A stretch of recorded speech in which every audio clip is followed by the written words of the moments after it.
I haven't seen that, but from what I saw a couple of weeks ago, and this information is a couple of weeks old, I believe it's about 750,000 people per district. I think the numbers that came out, it's on my BlackBerry, so I don't want to be rude and look at my BlackBerry during a presser here, but. We'll let you do that. Yeah.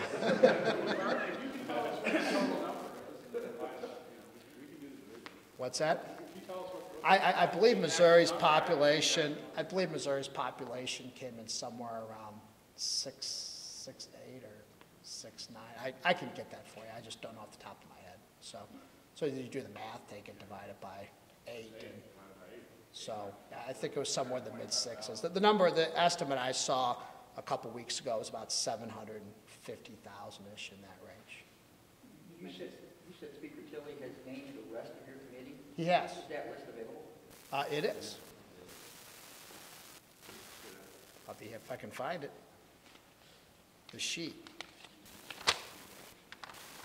Me, Stanley Cox from Sedalia will be the vice chair. Representative Flanagan, who's from the Joplin area, will be on the committee. The other Republicans are Sally Faith, Glenn Klippenstein from Maryville, who's a freshman, but a former senator, so I guess he knows his way around. Tom Lohner from Todd Richardson, who's a freshman from the Poplar Bluff area, and Jason Smith of the Republicans. The Democrats, we have 2 from St. Louis, Penny Hubbard and Jamila Nasheed, Ron Casey from Hillsborough, and Michael Brown from the Kansas City area.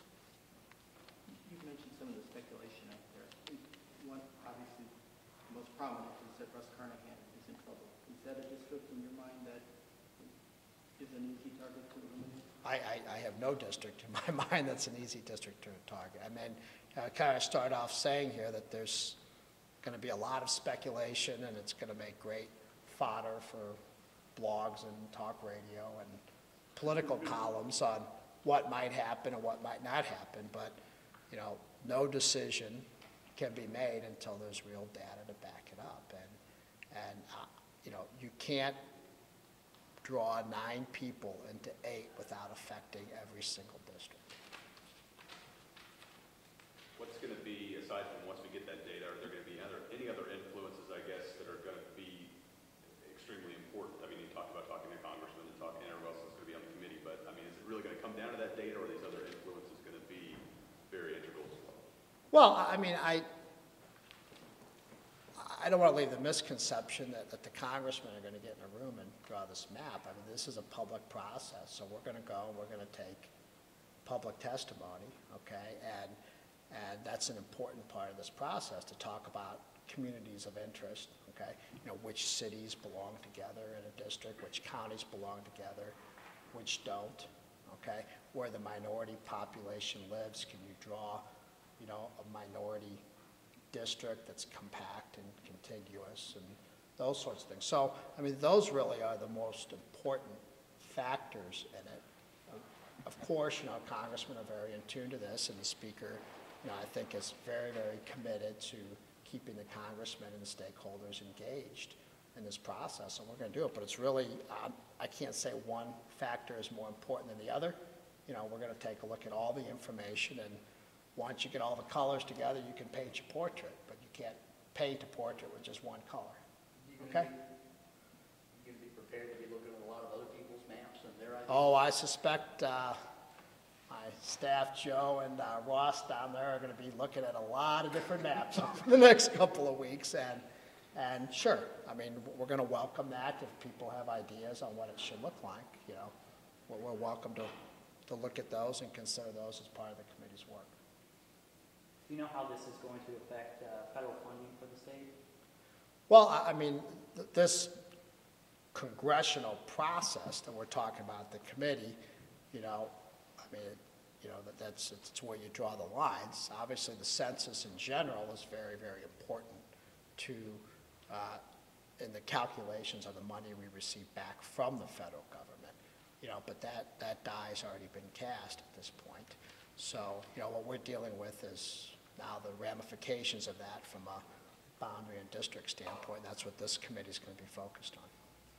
I want to make sure I heard you right. Sure. If essentially the legislature and the governor are unable to come up with a map that goes to the state courts or the federal courts? My understanding is there's a panel that's appointed by the courts to draw a map.